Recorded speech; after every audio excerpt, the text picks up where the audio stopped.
Kemana kan orang? Assalamualaikum. Waalaikumsalam warahmatullah. Ayo bang ngopi di dia. Oh sih ya. Aduh, ya ujang deui ieu mah beakeun menilai duku ujang aya naon jang? Tentang Abah? Ngopi, ya anak putrana Pak Haji. Aduh. Pangkeun bah, abdi Oh putra iya Pak Haji. nyai. Nuhun. Di pika hoyong. Hoyong teh nyai ka dieu. Ali mah. Tah, ayeuna kieu nyi. Nyai kan teu can eueut. Capek ti ditu.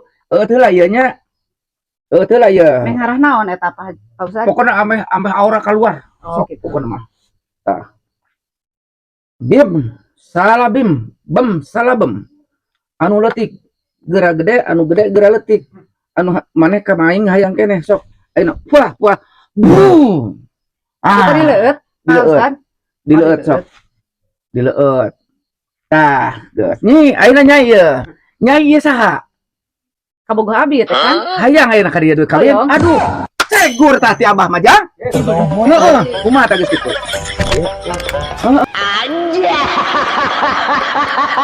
Aduh, hampura ya. Kalau dia abdi teh ketek katelatan ka dieu, ka dieu ngiring barang emam. Cuma abdi keur di perjalanan eta tanjakan teh. Tanjakan mogok, tanjakan mogok, mobil anu mogok di tanjakan gitu. Saya pen bensin. Untung aja si Abah diganjel ya. Ku sirahna kunaon? Ya, ngapa ku panangan? Masya Allah, daeknya di talaga mah ieu teh eueuh. Eueuh di talaga mah ieu teh lakban cenah di dieu mah. Di talaga mah. Biasa umur ayeuna urang geus incuan kakarek yang gadahar kieu beak sebelah siki. Naon eta teh? Lakban. Mun aya lakban mah keur ieu ban. Oh, ban. Oh, lakban mah paren duduk kieu nya.